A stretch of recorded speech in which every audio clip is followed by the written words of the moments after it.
What happens when two of the most powerful voices in modern American history collide? Not in a backroom negotiation, not in a carefully scripted debate, but in a moment so raw, so unscripted, that it leaves an entire nation holding its breath. Tonight we take you inside the room where it happened. The air was thick with anticipation, the stakes higher than ever, and the world was watching.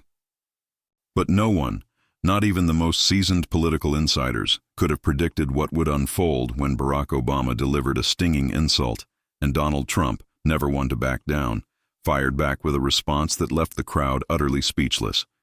It was supposed to be a night of unity. The event, billed as a historic forum on the future of American leadership, had drawn a crowd of thousands to the heart of Atlanta. The city buzzed with energy, streets lined with supporters and protesters alike, news vans parked for blocks, and helicopters circling overhead. Inside the Grand Hall, the stage was set.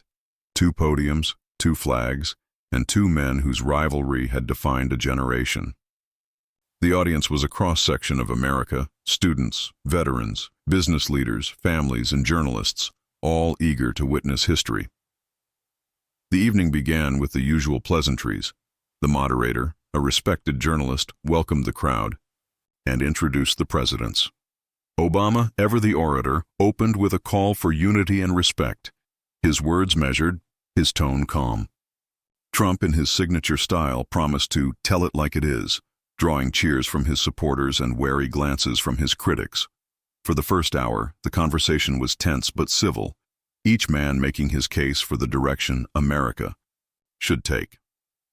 The crowd listened, applauded, and occasionally groaned, but the atmosphere remained under control.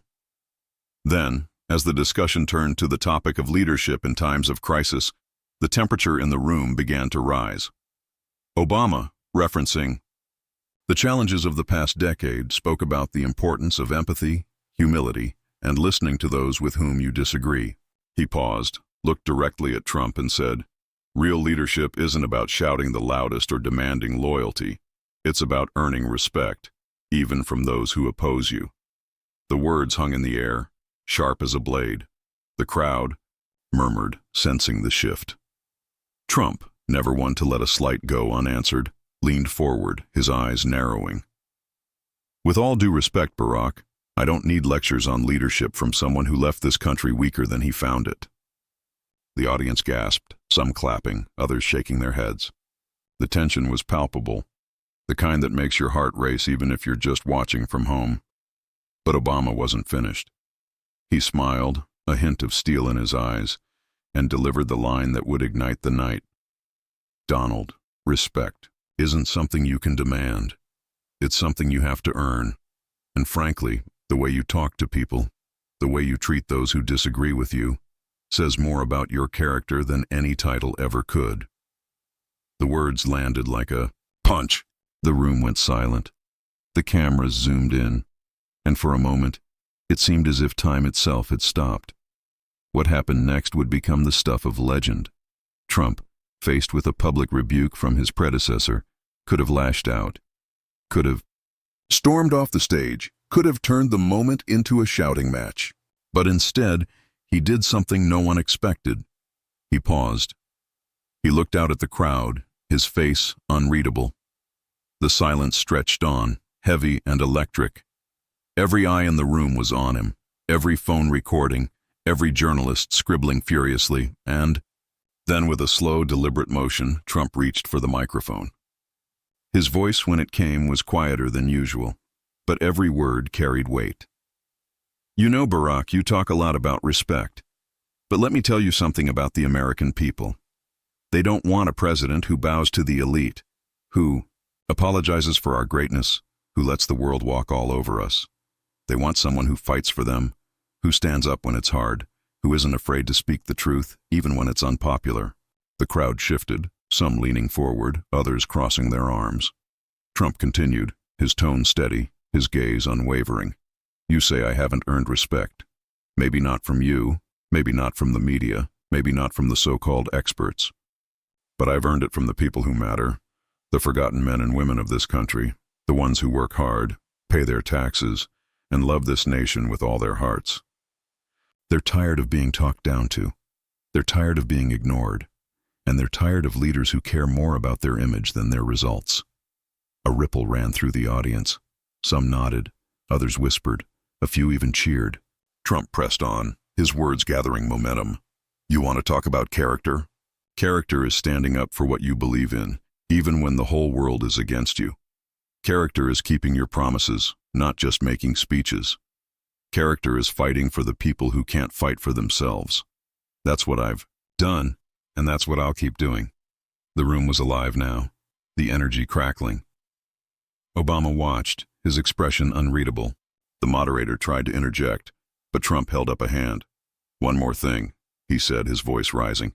You can insult me, you can question my motives, you can try to shame me in front of this crowd, but you will never silence me, and you will never silence the millions of Americans who believe in this country, who believe in our future, and who believe that respect is earned not by words, but by actions. The crowd erupted. Some stood and cheered, others sat in stunned silence. The moment was electric, unforgettable, and as the cameras panned across the faces in the audience, it was clear that something extraordinary had just happened. The clash of titans had left its mark, and the nation would be talking about it for days to come. As the echoes of applause and murmurs of disbelief faded, the moderator regained control, her voice slightly shaky but determined to steer the conversation back to its intended course. Yet the energy in the room had shifted. The audience, once divided by party lines and personal loyalties, now found themselves united by the sheer intensity of the exchange they had just witnessed. It was more than a political debate. It was a battle of philosophies, a clash of worldviews, and everyone present knew they were witnessing a moment that would be replayed, dissected, and debated for years. The cameras caught every detail: the set of Obama's jaw, the glint in Trump's eyes, the way the crowd seemed to lean in, hungry for what would come next. Social media exploded. Within minutes, hashtags like "respect earned" and "clash of presidents" were trending worldwide. Clips of the exchange flooded TikTok, Twitter, and Instagram, each one racking up thousands of views, each one sparking fierce arguments in the comments. News anchors scrambled to rewrite their scripts, pundits lined up to offer their takes, and ordinary Americans texted friends and family, "Are you watching this?" But inside the hall, the story was far from over. Obama, ever the strategist, knew that the next words he spoke would define not just the night, but perhaps his legacy.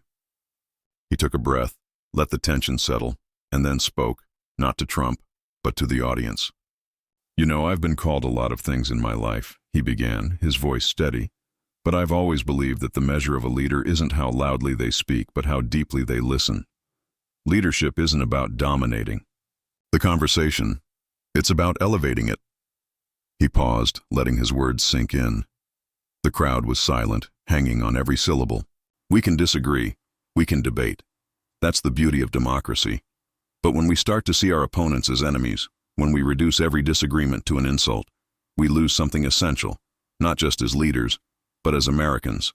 The words were a direct challenge, not just to Trump, but to the entire political culture that had grown increasingly toxic and polarized.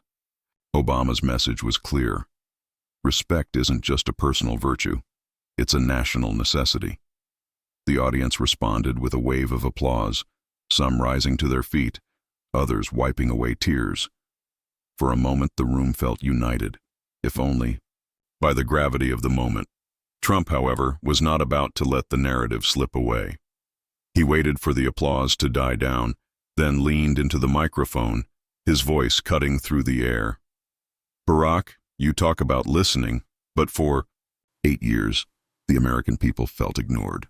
They watched their jobs disappear, their communities decline, and their leaders make promises that were never kept.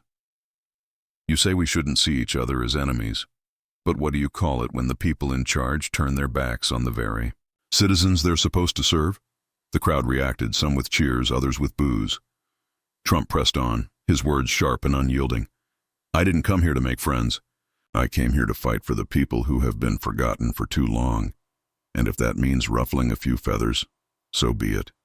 Because at the end of the day, leadership isn't about being liked. It's about getting results. The contrast between the two men was stark. Obama, calm and composed, appealed to unity and higher ideals. Trump, fiery and unapologetic, spoke to the frustrations and anger of those who felt left behind. The audience, caught between these two visions, found themselves questioning not just who was right, but what kind of country they wanted to be. As the debate continued, the moderator posed a question about the future, about how each man would heal the divisions that had come to define American life. Obama answered first, his words measured and hopeful. We heal by remembering that we are all in this together, by reaching across the aisle, by listening to those who disagree with us, by finding common ground even when it's hard. That's how we move forward. Trump's response was immediate and forceful. We heal by putting America first, by standing up for our workers, our families, our values. We don't need more empty promises. We need action. We need strength. And we need leaders who aren't afraid to take a stand, even when it's unpopular. The debate raged on, each man drawing on his own experiences, his own vision for the country. The audience was riveted, the tension never letting up. Every answer, every retort, every gesture was analyzed in real time, both in the hall and across the nation. The stakes felt impossibly high, the outcome uncertain, but beneath the surface, something deeper was happening.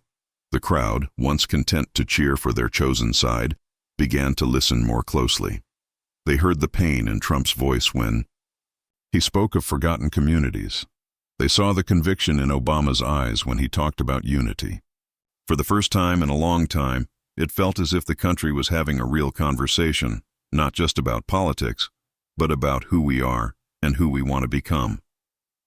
As the night wore on, the debate moved from policy to personal stories.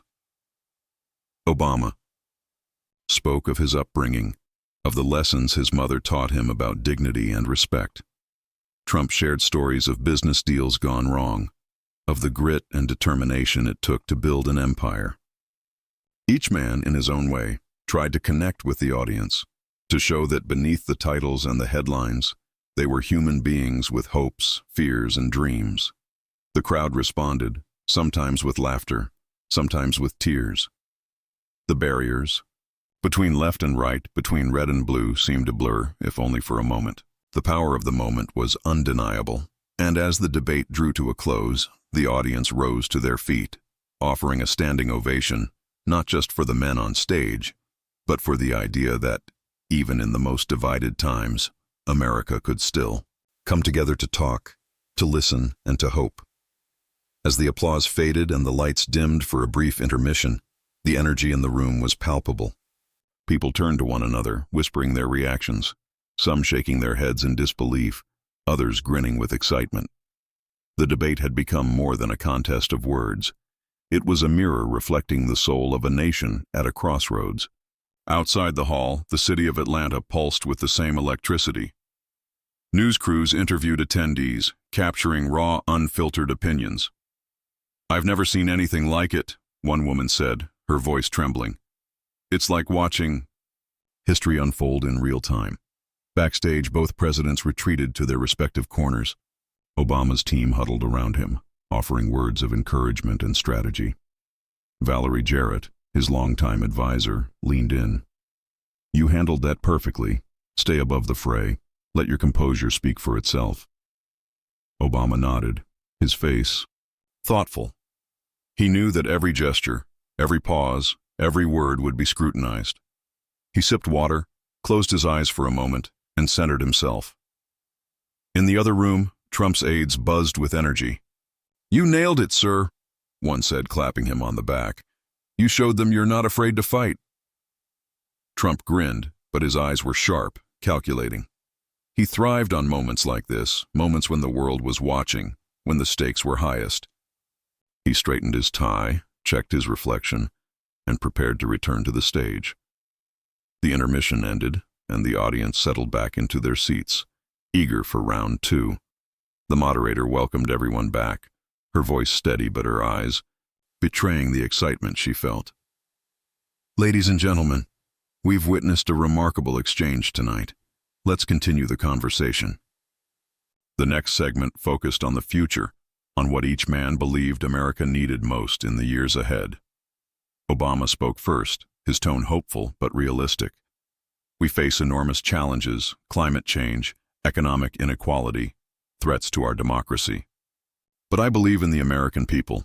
I believe in our ability to come together, to solve problems, to build a better future for our children. That's what leadership is about, bringing people together, not tearing them apart. He looked out at the crowd, his gaze steady. We can't afford to retreat into our corners, to see every disagreement as a battle. We have to listen, to learn, to compromise. That's how progress happens. That's how we move forward. Trump's response was immediate, his voice strong and unwavering. Barack talks about coming together, but what he really means is doing things his way. That's not unity, that's surrender. The American people don't want more talk. They want action, they want results, and they want a leader who puts them first, not the global elite. He paused, letting his words sink in. We're not going to solve our problems by giving in to the same old politicians, the same old ideas. We need bold solutions. We need strength. And we need to remember what made this country great in the first place: hard work, faith, and the courage to stand up for what's right. The contrast was clear, and the audience felt it. Obama's vision was one of inclusion, of building bridges. Trump's was one of defiance, of standing tall against the odds. Both men spoke to the hopes and fears of millions, and both knew that every word mattered. As the debate continued, the moderator shifted the focus to the issue of respect: how leaders earn it, how they lose it, and why it matters. She asked each man to share a moment when they had felt disrespected and how they responded. Obama spoke first, his voice soft but firm. There have been many times in my life when I've been underestimated, dismissed, or insulted. But I learned early on that respect isn't something you can demand. It's something you earn day by day through your actions, your integrity, your willingness to listen and learn. When someone tries to tear you down, you don't stoop to their level. You rise above. You show them, through your example, what true leadership looks like. The audience listened, some nodding, others wiping away tears. Obama's words resonated, not just because of who he was, but because of what he represented: a belief in the power of dignity, of grace under pressure. Trump's answer was different, but no less powerful. I've been disrespected my whole life by the media, by politicians, by people who said I'd never make it. But I never let it stop me. I fought back. I proved them wrong. That's what America is about: never giving up, never backing down. If you want respect, you have to take it. You have to show people you're not afraid to stand your ground. The crowd erupted, some cheering, others booing. The divide was clear, but so was the passion. Both men had tapped into something deep, something primal: the desire to be seen, to be heard, to be respected. As the debate drew to a close, the moderator asked each man for a final thought, a message to the American people. Obama spoke of hope, of unity, of the belief that together we could overcome any challenge.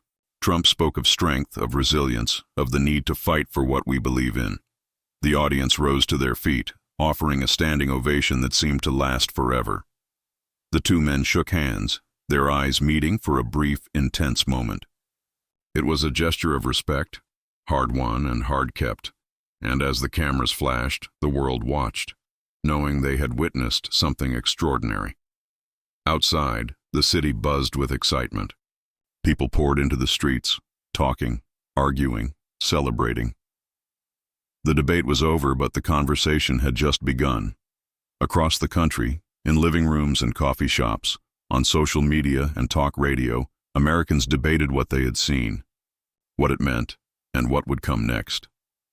As the night deepened and the city lights flickered against the Atlanta skyline, the aftershocks of the debate rippled far beyond the convention center. Newsrooms scrambled to edit highlight reels, pundits lined up for late-night panels, and social media feeds became battlegrounds of opinion. But inside homes across America, the conversation was more personal, more intimate. Families gathered around kitchen tables, replaying the most powerful moments, each person interpreting the clash through their own lens of experience and hope. In a small town in Ohio, a father and son sat in silence, the television still glowing, in the corner. The father, a lifelong factory worker, finally spoke. "You know, I didn't agree with everything either of them said. But I'll tell you this, when Trump stood up and said he'd never be silenced, I felt that. I've spent my whole life feeling like nobody in Washington cared what I thought." His son, a college student, nodded thoughtfully. "I get that, Dad. But when Obama talked about listening, about rising above, it made me think about how we treat each other. Maybe we need both, someone who fights and someone who listens." In a bustling diner in Atlanta, a group of friends argued over coffee and pie. "Did you see the look on Trump's face when Obama called him out?" One woman laughed. "He looked like he was about to explode." Another shook her head. "But he didn't. He kept his cool and then he hit back even harder. That's what his supporters love about him. He never backs down." Across the table, a man in a suit added, "But Obama's words about respect, about character, that's what we're missing in politics. We need more of that." The debate had become more than a political event. It was a cultural moment, a touchstone for conversations about leadership, respect, and the future of the country. In classrooms, teachers used clips from the debate to spark discussions about civility and disagreement. In churches, pastors quoted both men, urging their congregations to find common ground. On construction sites and in barbershops, the arguments raged on, each person bringing their own perspective, their own story. Meanwhile, the media dissected every second of the exchange. Cable news anchors replayed the moment when Obama delivered his pointed critique, analyzing his body language, his tone, the subtle smile that played on his lips. It was a masterclass in restraint, one commentator said. He didn't need to shout. He let his words and his silence do the talking. Others focused on Trump's response, praising his refusal to be cowed, his willingness to stand, his ground. "He's a fighter," another pundit declared. "He speaks for the people who feel left behind, who want someone to stand up for them." The contrast between the two men became the central theme of the night. Obama, the professor, the unifier, the voice of calm reason. Trump, the disruptor, the brawler, the champion of the forgotten. Each man embodied a different vision of America, a different idea of what it means to lead. But as the hours passed and the initial shock wore off, a more nuanced conversation began to emerge. People started to ask deeper questions, not just about who had won the debate, but about what kind of country they wanted to live in. Was it enough to have a leader who fought for you? Or did you also need a leader who listened, who brought people together? Could America find a way to bridge the divide, to combine strength with empathy, action with understanding? In Washington, lawmakers watched the fallout with keen interest. Some Republicans praised Trump's performance, calling it a much-needed show of strength. Others, more cautious, worried that the tone of the debate would deepen the country's divisions. On the Democratic side, many celebrated Obama's composure, his ability to rise above the fray. But even among his supporters, there were questions about whether unity was possible in such a polarized time. As dawn approached, the first polls began to trickle in. The results were as divided as the country itself. Some viewers said Trump had won the night, his defiance and passion resonating with those who felt left behind. Others gave the edge to Obama, praising his dignity and his call for a higher standard of leadership. But one thing was clear: the debate had struck a nerve. It had forced Americans to confront not just their differences, but their shared hopes and fears. In the days that followed, the moment became a rallying cry for both sides. Trump supporters shared clips of his fiery response, using the hashtag #NeverSilenced. Obama's words about respect and character were quoted in op-eds, on talk shows, and in classrooms. The debate had become a symbol, a reminder that even in the most divided times, the country could still come together to talk, to listen, and to hope. But beneath the headlines and the hashtags, something quieter was happening. In conversations, large and small, Americans were wrestling with the meaning of respect, the nature of leadership, and the possibility of reconciliation. The debate had not solved the country's problems, but it had opened a door to dialogue, to understanding, to the possibility of something better. And as the sun rose over Atlanta, casting long shadows across the city, it was clear that the story was far from over. The clash between Trump and Obama had left the crowd speechless, but it had also given the nation something to talk about, something to strive for. The journey toward respect, toward unity, toward a more perfect union was just beginning. In the days after the debate, the nation's pulse beat with a new intensity. The confrontation between Trump and Obama was replayed endlessly on every screen, dissected in podcasts, debated in classrooms, and even parodied on late-night television. But beneath the noise, something deeper was stirring, a reckoning with what it truly means to lead, to be heard, and to be respected in America. In New York, a group of high school students gathered in their civics class, their teacher pausing. The debate video at the moment Trump delivered his now famous retort. "Listen to the silence after he speaks," she said. "What do you think that means?" A girl in the back raised her hand. "It's like everyone was waiting to see what would happen next. Like, would Obama get mad? Would Trump double down?" Another student chimed in. "I think it's about power. When you're really powerful, you don't have to yell. People just listen." The teacher nodded, encouraging the discussion. "And what about respect? Can you demand it, or do you have to earn it?" The room buzzed with ideas, the debate sparking a conversation that went far beyond politics. In a church basement in Detroit, a group of community leaders watched the debate together, their faces illuminated by the glow of a projector. Afterward, they sat in a circle, sharing their thoughts. "I grew up in a time when respect was everything," an older man said. "You didn't have to agree with someone to treat them with dignity." A young woman, a recent college graduate, disagreed. "But what if someone disrespects you first? Don't you have to stand up for yourself?" The group fell silent, the question hanging in the air. It was a question that echoed across the country, in every community, in every heart. Meanwhile, in Washington, the political fallout was swift and fierce. Lawmakers from both parties scrambled to respond, each trying to claim the moral high ground. Some Republicans praised Trump's refusal to back down, calling it a sign of strength. "He showed the world that America won't be pushed around," one senator declared on the Senate floor. Democrats, on the other hand, lauded Obama's composure, his ability to rise above the fray. "He reminded us that true leadership is about character, not just power," a congresswoman said in a televised interview. But for many Americans, the debate was less about who won and more about what it revealed. It exposed the deep divisions that run through the country, but it also highlighted the values that still unite us: the desire to be heard, the need for respect, the hope for a better future.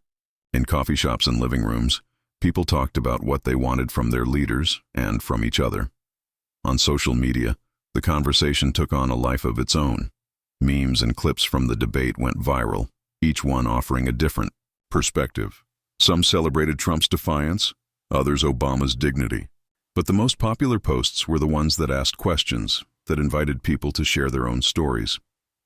"When was the last time you felt truly respected?" one post asked.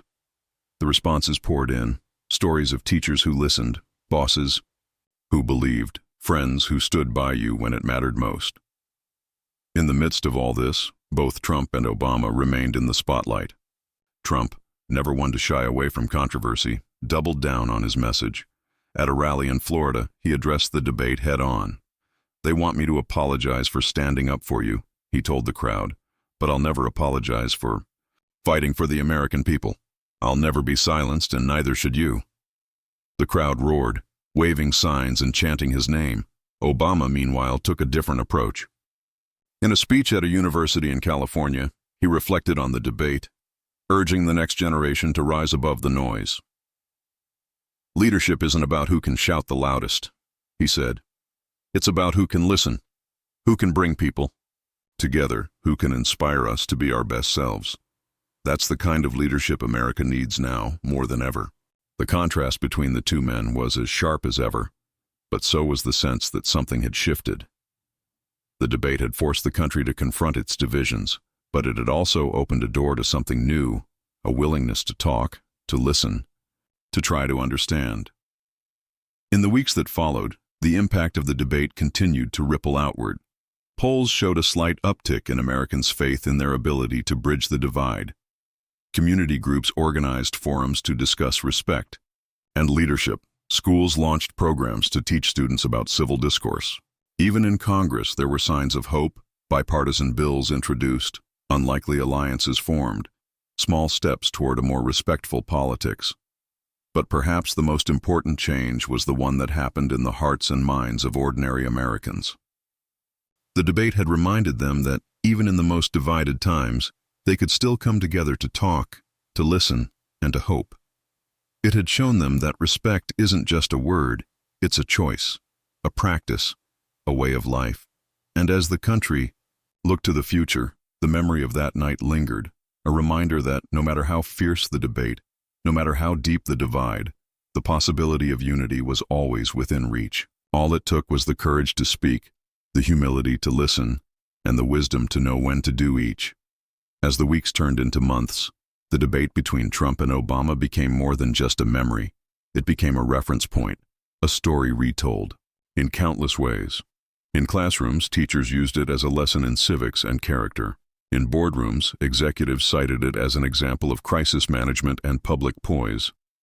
In homes, parents talked to their children about what it means to stand up for yourself and what it means to show respect, even to those you disagree with. The media, always hungry for the next big story, tried to move on. But the echoes of that night lingered. Editorials continued to reference the moment Trump refused to be silenced, and the way Obama's words about respect seemed to cut through the noise. Late-night hosts joked about the clash of titans, but even their humor couldn't mask the seriousness of what had transpired. The debate had become a cultural touchstone, a shorthand for the larger struggle playing out across the country. In the months that followed, both men continued to shape the national conversation. Trump, energized by the support he received, launched a series of rallies across the country, each one drawing massive crowds.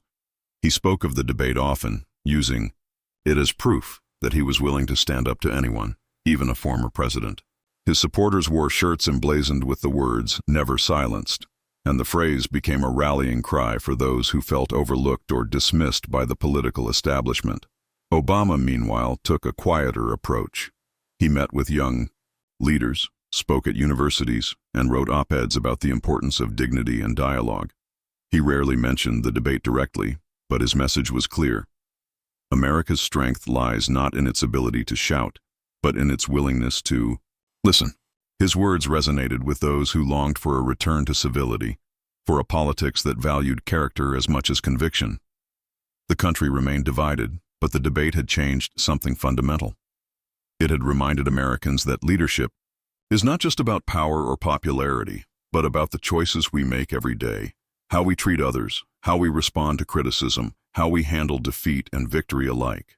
It had shown that respect once lost is hard to regain, but that it is always worth striving for. In the end, the debate was not about who won or lost, but about what it revealed. It exposed the fault lines in American society, but it also illuminated the values that still bind us together. It challenged us to think more deeply about what we want from our leaders and from ourselves, and it offered a glimpse of what is possible when we choose to engage, to listen, and to respect, even in the face of profound disagreement. As the sun set on another day in America, the memory of that night in Atlanta remained a beacon, a warning, and a hope. For in the end, the true measure of leadership is not found in the heat of the moment, but in the legacy we leave behind. And as the nation moved forward, the words spoken that night about respect, about strength, about unity, continued to echo, reminding us all that the future is not yet written, and that it belongs to those who have the courage to shape it.